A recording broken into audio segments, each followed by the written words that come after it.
Patías congénitas aumenta. Falsas imágenes. Este es un recién nacido y en la radiografía del tórax de este recién nacido existen estas dos imágenes lineales que a uno lo podrían hacer pensar en un neumotórax, pero esa no es la disposición del neumotórax, ¿no es cierto? Y además, si ustedes siguen la imagen ingresa al abdomen. Estos son pliegues cutáneos.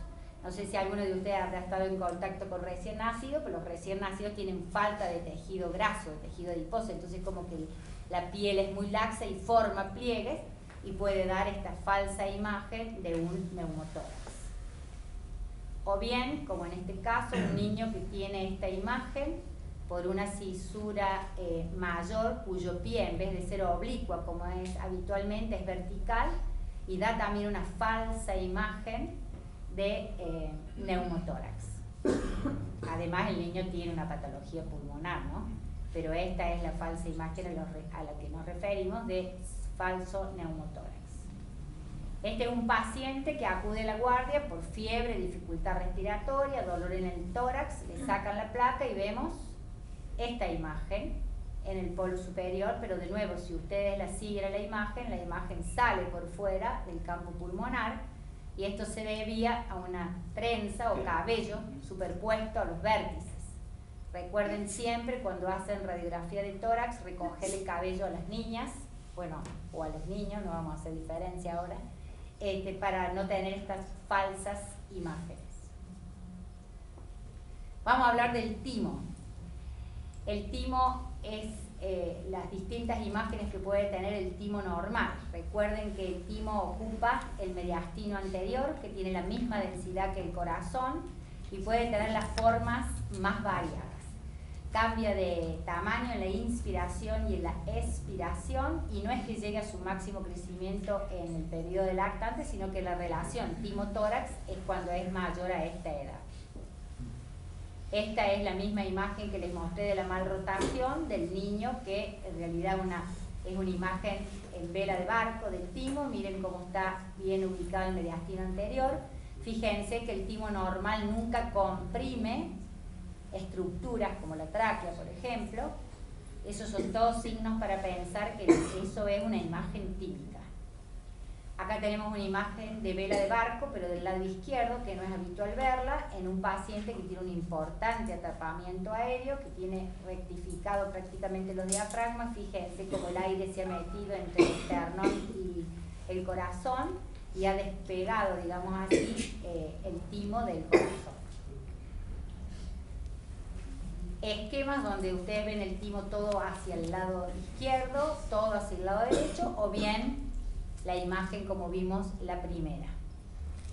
El timo normal, entonces, en un paciente más pequeño todavía, prácticamente ustedes ven que ocupa todo el tórax, y esta es la famosa imagen de la onda tímica, que son como esta pequeña ondulación que ustedes ven y que se cree que es debido a que como es un tejido friable, las costillas le producen esta imagen.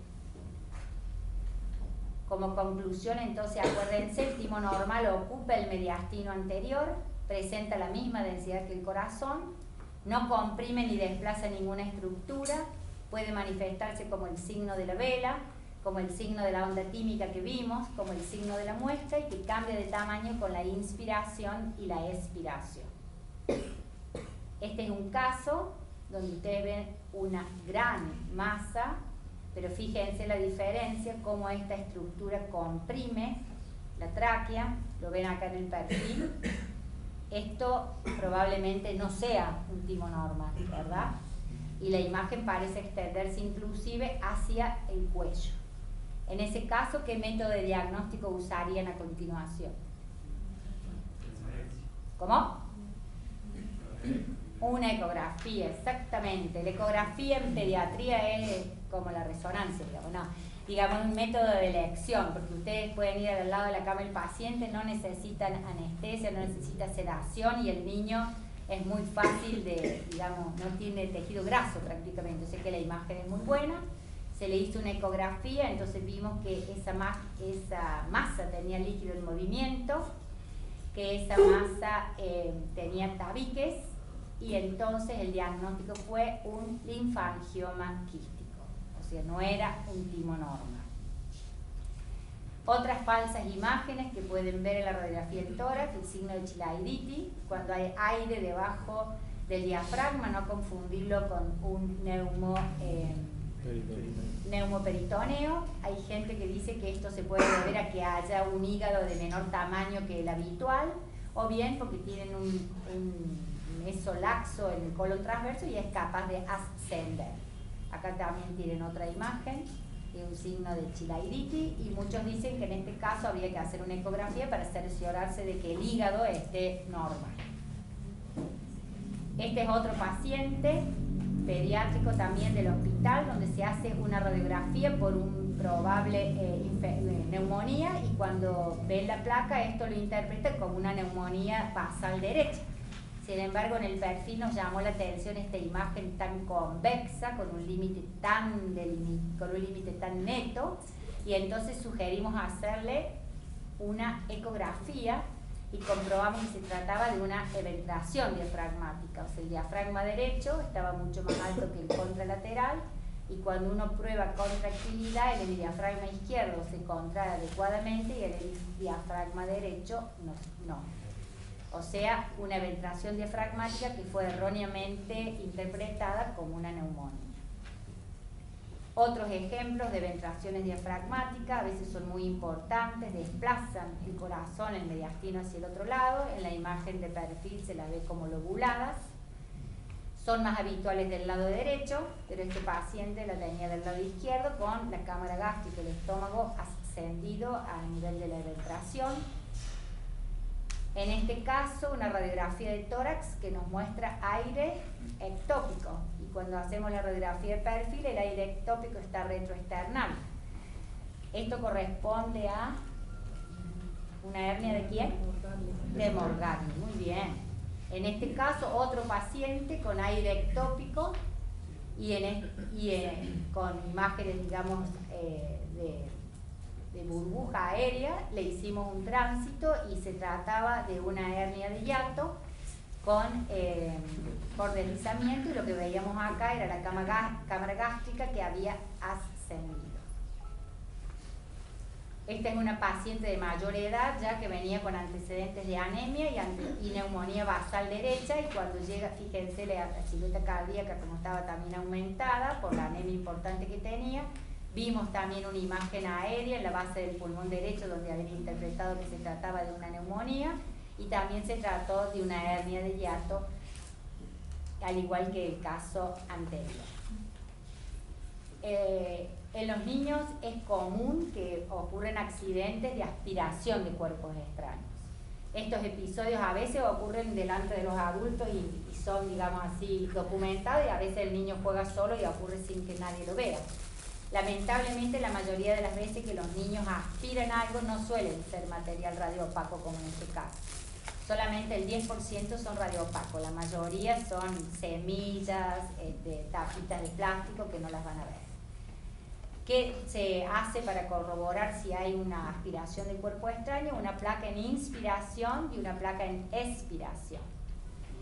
Cuando ustedes hagan esto, en inspiración hasta el 30% de las radiografías pueden ser normales. Cuando hagan la expiración van a ver que el pulmón patológico no se desinfla.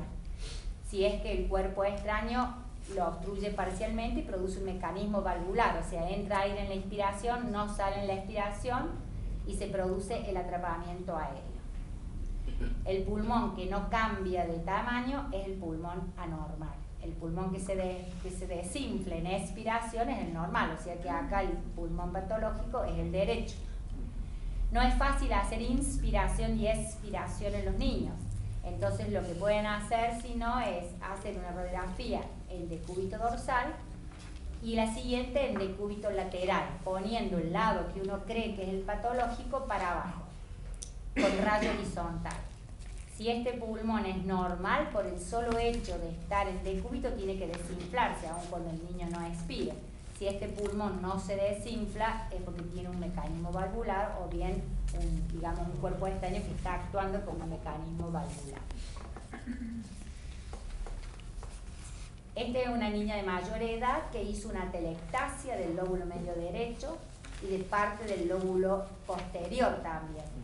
Insistimos mucho en preguntar si tenía antecedentes de aspiración de cuerpo extraño, nadie recordaba nada, y después complicó el cuadro y ya hizo un neumomediastino, y finalmente hizo también un enfisema subcutáneo, fue a cirugía y encontraron semillas que adentro de la vía aérea, y entonces ahí sí recordó que haciendo una germinación se había aspirado una semillita.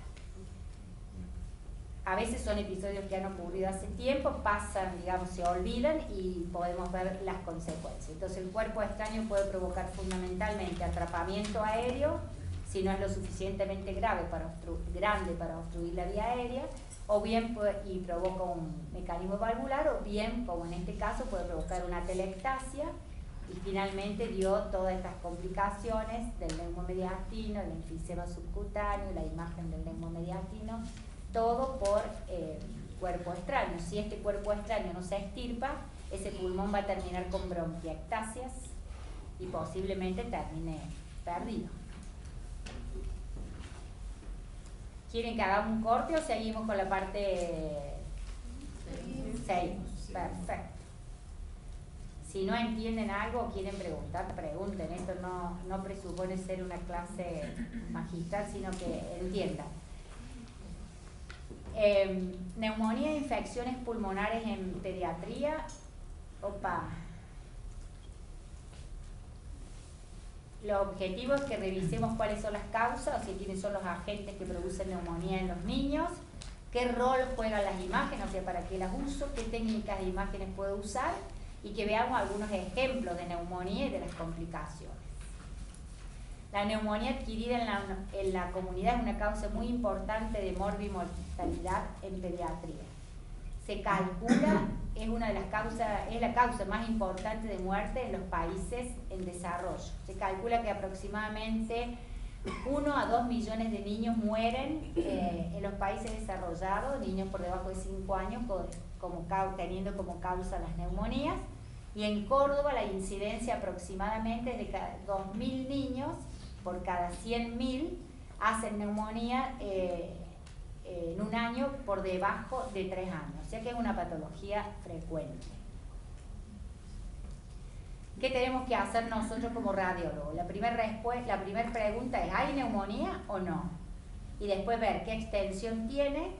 Hay que excluir otras causas que pudieran causar síntomas respiratorios que no fueran la neumonía. Podemos valorar las complicaciones, pero para todo esto necesitamos saber datos clínicos, la edad del niño, la historia clínica, la duración y la severidad de los síntomas, el laboratorio. Recuerden que hay otras enfermedades y condiciones que pueden simularla, y de nuevo usamos nada más que radiografía de tórax frente, no usamos perfil. ¿Por qué? Por esto que les decía yo, por lograr las siglas de ALARA, que significa lograr la mejor imagen posible con la menor radiación posible. Pueden usar ecografía, sí, fundamentalmente para identificar, cuantificar y caracterizar las derrames pleurales, y también para guiar los drenajes a veces. Y la tomografía la usamos fundamentalmente para las complicaciones pulmonares, como por ejemplo la necrosis o los abscesos, en las neumonías crónicas recurrentes para ver el parénquima, y también en los pacientes inmunocomprometidos, porque muchas veces la radiografía de tórax no es suficiente. ¿Cuáles son los gérmenes más comunes que producen infección en los niños? Para que lo tengan más o menos claro, debajo de los 5 años son los virus. ¿Qué virus? Respiratorio sincitial, puede ser citomegalovirus, parainfluenza, adenos, influenza. Por arriba de los 5 años, micoplasma y estreptococo neumonial. El hemófilus, que era un agente que producía neumonías antes, desde que está la vacunación con hemófilus, prácticamente no vemos ya neumonías hemófilos. ¿Qué produce la infección pulmonar? Puede afectar el acino, o sea, el espacio aeroperiférico, y dar una neumonía que se llama consolidada, otros le llaman lobar, otros le llaman patrón alveolar, otros le llaman enfermedad del espacio aéreo. Generalmente esto es lo que producen las bacterias. En cambio, si está afectada la vía aérea, hablamos de bronquitis de bronquios y bronquiolos, vamos a hablar de bronquiolitis, de enfermedad de la vía aérea, y esto es más común que lo produzcan los virus, el micoplasma y a veces también Pneumocystis carini, pero eso en pacientes inmunocomprometidos. Las neumonías víricas. Las neumonías víricas